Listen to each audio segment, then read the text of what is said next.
The carbon footprint of livestock. Providing feed and water for our animal proteins. It is in the top 5 for electricity usage. It is in the top 5 for diesel fuel usage. It is the largest usage of water. It is by far the biggest usage of habitable land.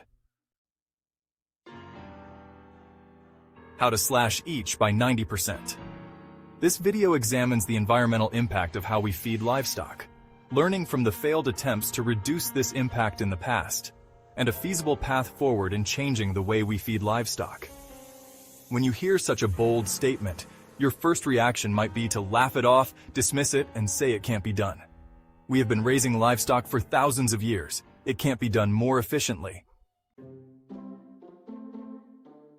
If you were to hear that the plan to slash livestock's carbon footprint involved a form of vertical farming, where food for livestock is grown in large warehouses, replacing plow-farmed crops, your first reaction might be, "I've heard of that before." I recall that many people and companies invested heavily in vertical farming and lost all their money. It is a provable fact that we can slash the electricity, fuel, water, and land impact of livestock by 90%. Also reducing feed cost at the same time. And we will detail the plan of how it works in this video. The fact is that there have been dozens of companies formed in the past couple of decades attempting to come up with a more modern solution for growing food for both people and livestock using indoor vertical farming methods. And most all of the attempts that try to replace the sun with artificial grow lighting have gone bankrupt. In fact, vertical farming, also called climate-controlled agriculture farming, has experienced losses of tens of billions of dollars. This does not include all forms of climate-controlled agriculture farming. There are some successful forms of vertical farming that produce for people indoors using the sun with a glass roof. However, most attempts to successfully use only artificial lighting have failed, or the lettuce or strawberries produced with artificial lighting can't be done cost-effectively at scale and make a profit. This video is about feeding livestock. To effectively address the issue of reducing the carbon footprint of livestock feeding, we first need to understand the past failures. I personally know the field of vertical farming very well, as I was an owner of a business attempting to use vertical farming methods to produce feed for livestock. In 2015, I learned of a business producing equipment to grow what is called barley fodder for livestock. I found this idea of using hydroponic equipment to grow your own feed on the ranch very interesting, which led me to partner with another individual and start a business selling fodder growing equipment. In short, we built and sold 4 systems in 2015 and 2016, each utilizing new equipment designs to improve labor and cost efficiencies in the growing systems. A brief introduction to what barley fodder for livestock is, and why it is a better primary feed for most livestock. Barley seed is hydroponically grown with racking equipment for just 6 to 10 days in trays, without dirt, creating a thick mat of roots and grass, referred to as a biscuit of fodder. The living root and grass fodder biscuits are 100% consumable by cattle, horses, and most other livestock. Barley fodder is rich in protein, calories, vitamins, and minerals, comparable to alfalfa. However, unlike dried alfalfa, fresh living barley fodder contains beneficial live enzymes and probiotics. After 9 days of growth, it reaches the true leaf or microgreen stage, which is the peak of nutritional value and digestibility. This stage is highly valued, similar to vegetable microgreens found in high-end markets and restaurants. Barley fodder provides a healthier, more natural diet, and livestock love it, preferring it every day of the week over traditional feed. Fodder can replace a significant portion, or even the entirety, of a farmer's traditional feed mix. Many farmers are using fodder systems successfully, raising animals on a diet consisting almost entirely of fodder. Here is a barley fodder grown for just 9 days, with an incredibly high ratio of calories and tons produced per square foot of the building compared to the best ratio ever producing food for humans. This slice of fodder is 5 inches by 1 inch, only 5 square inches of space, grown for 9 days with a near net zero carbon footprint. Now for the problems that led to the failure of my business, and so many other methods of indoor hydroponic vertical farming food, whether it's for people or livestock. The mathematical failures come down to the following: the number of growing days to harvest the crop, the number of days of grow lighting needed. This is the most important, the inability to get the produce to the consumer for a reasonable price, and the ratio of calories or tons per square foot of the building. The feasibility of the above depends on what the food is. In my opinion, the foods people eat can't be done cost-effectively in indoor systems because the number of growing days and grow lighting days until harvest is too long. But it can be done with this new business model for fast-growing barley fodder and the right design. My company and many other fodder-producing businesses face the main challenge that even after the one-time initial investment, the costs of the seed, labor, and electricity to produce the fodder were higher than the market price of mass-produced feed. If you can't undercut the market price, you can't compete. In the years after ending my fodder business, I kept thinking we needed to produce the fodder so efficiently and get the cost down so low that it would be a better alternative for a very large commercial operation than picking up the phone and having another 500 tons of feed delivered. The point of this video is that lessons from the past have led to solutions. I will detail how we can now produce barley fodder for livestock for significantly less than the price of alfalfa, grass hay, or grain when produced at a large scale. Now, let me give you a couple of facts before sharing the plan that I have worked on for the past 2 years. 80% of agriculture is used for feeding livestock. 70 to 80% of all the country's water is used for agriculture. So, that is 60% of all the country's water goes to livestock. Pumping water is in the top 5 biggest uses of electricity. Producing and transporting feed for livestock is one of the top 5 uses of diesel fuel. On the list of top 10 agricultural water-using crops in the U.S., you will see that the top 3 water-hogging crops are for livestock, and these 3 crops cover the bulk of the feed for most all livestock. I am proposing a business plan that focuses on livestock feeding, with a primary emphasis on beef and dairy cattle in feedlots. This approach provides logistical advantages in terms of reducing feed transportation costs. Additionally, by scaling our operations, we can significantly decrease feed expenses while also achieving substantial reductions in water and carbon usage. We will address other types of livestock in the future. Now, we know that more than half our water goes to just 3 crops: alfalfa, grass hay, and feed corn. Surprisingly, you will learn that barley, grown as a grain crop, is a drought-tolerant crop that is grown with a fraction of the water and is a fast-growing crop taking just 90 to 120 days to harvest. So you can harvest 2 or 3 crops a year. But the best part is that it can be dry farmed, which means the crop can be farmed with just rainfall and no irrigation water at all. Now, the answer is no. We are not going to start raising livestock on barley grain or hay, which is not cost-effective, but we will need to grow traditionally farmed barley to produce the seed, which will be used to grow the barley grass fodder using the fodder growing system. I plan to build huge warehouses directly adjacent to each feed yard. Inside the building, we will use a large-scale vertical farming method with specially designed hydroponic systems to grow barley fodder. Barley seed is grown in the early stage of growth in the grass form for just 9 to 10 days, long before the formation of the seeding heads. The point of this plan is that we can now start replacing the 3 biggest crops that take half our water, replacing them with a dry farmed crop in the same surrounding area of the feed yard to reduce transportation costs. Then, we grow the seed into 100% edible biscuits of roots and grass, fed directly to the cattle. With my most advanced proprietary system, we are now averaging about 10 pounds of fodder from a pound of seed in 9 days. Crop water needed in inches per season. Barley, measuring 12 to 18 inches, is classified as having low relative water demand. Feed corn, 20 to 30 inches, is classified as moderate relative water demand. Alfalfa, 30 to 60 inches, is classified as high relative water demand.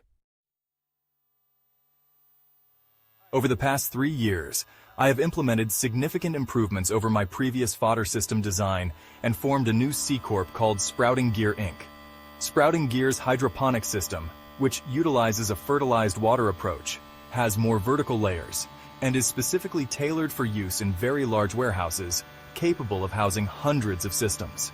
The yield per square foot of floor space has increased several times compared to my previous designs or other designs, while reducing labor and electrical demands. The fodder is grown vertically in the system on more than 20 levels for the first 5 days without lighting, and then on wider spaced racks with grow lighting for the final 4 days. The fodder greening stage is very fast before harvesting, so it uses only a small fraction of electricity compared to most other vertical farming operations. The new system design in the climate-controlled environment will produce an average of 430 pounds per day, 365 days per year, using about 220 square feet of warehouse floor space per system. We would line the systems up in rows in the warehouse with a conveyor belt system to move the fodder to the feed yard, dispensing and mixing truck, commonly used by ranches. In the grow room testing lab, producing larger buildings alone is not enough to reduce the cost per ton significantly. We still have not addressed labor, electricity, and transportation, along with the high expense of barley seed. Each is addressed next to make the system viable. My revised system is efficient in terms of labor. When scaled up with this warehouse business model, I calculated that under production, it would yield between 1.5 to 2.5 tons of fodder per man-hour delivered to the feed mixing truck. My search of estimations for labor growing alfalfa and feed corn showed that the labor requirements are about the same for traditional feed in large-scale operations, using the biggest and most advanced tractors and harvesters. Operating the fodder systems is straightforward, with a short learning curve that anyone can master. In contrast, the new advanced tractors and harvesters require a high skill set to operate and maintain. The fodder building will be constructed right next to the feed yard, eliminating transportation costs. This is important because traditionally farmed hay or corn can travel long distances, which adds trucking labor and fuel expenses.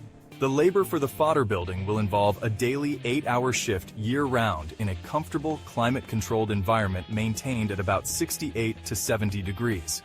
In contrast, plow-farmed feed production is highly irregular due to extreme weather changes and is only seasonal.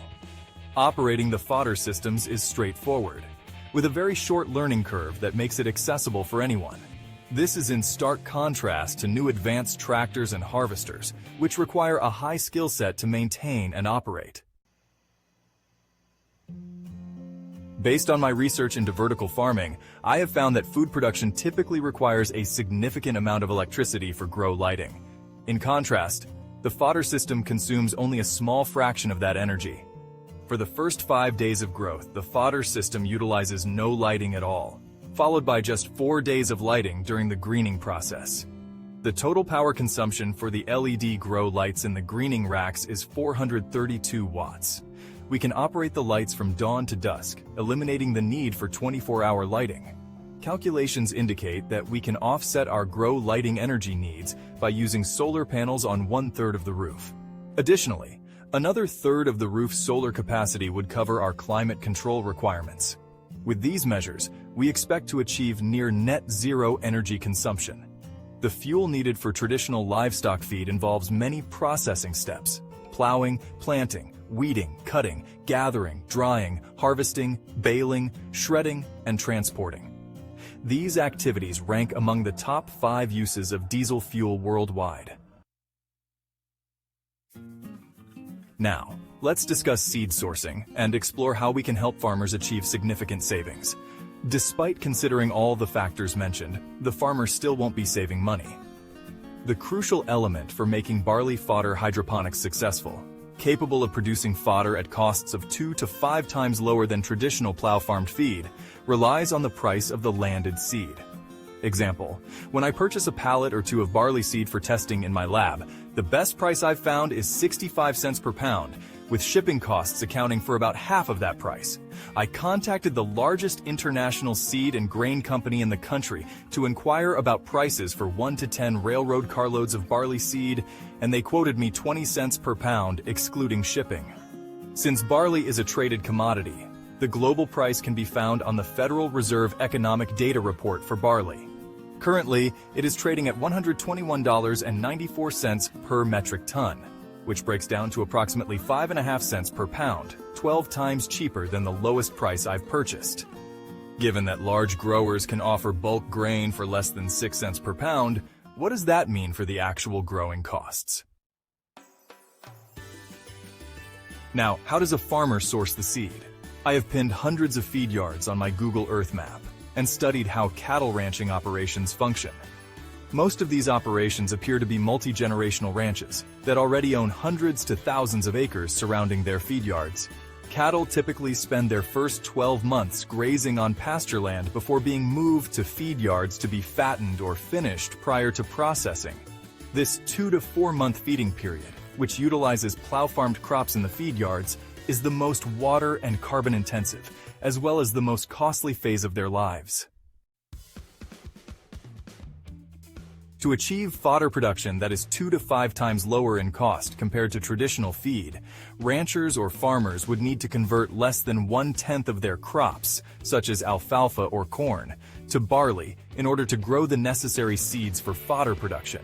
Eliminating the seed and grain brokers, and by growing the seed within a few miles of the feedlot, you eliminate the long transportation cost as well. This step could have the seed cost as low as 3 to 4 cents per pound. That would be about 20 times cheaper than the best price I ever purchased at. With my calculations, after the one-time costs of the building, it comes down to just the seed and labor, and the fodder should be in the $20 to $30 per ton range. In my recent call with a ranch that buys thousands of tons of alfalfa, they said their last purchase was $120 per ton. Now, there are massive water savings from switching the bulk of cattle and livestock feed to barley fodder. Calculations show that a 40,000 square foot fodder building produces 35 tons of fodder daily, 365 days a year, regardless of extreme weather conditions, which is over 12,000 tons a year from less than 1 acre of land. The national average for alfalfa is just 3 to 6 tons per year per acre. That is a ratio of around 3,000 to 1. If the farmer just farms less than 1/10 of their land, dry farming barley to get the seed for growing in the fodder systems, he could let the rest of the land go fallow and feed the same number of cows. Also, when harvesting the barley, you create barley straw hay that adds feed for the cattle. In addition to the water savings of growing dry farmed barley instead of a water hogging crop, I designed the fodder production building to have zero wastewater. No water leaves the building, not even evaporation humidity. Dehumidification systems will return the moisture in the air to the fodder systems. Also, the moist living fodder delivered within a couple of hours of harvest has the proper moisture content, so the cow is not thirsty like they're eating dry hay, so they drink far less water. On another note, studies show that cattle eating grass and alfalfa hay have a 40 to 50% digestible rate of the feed compared to the study that shows the highly digestible fodder has a 90% digestible rate. Thus, the cattle produce less manure, which has always been a feed yard problem.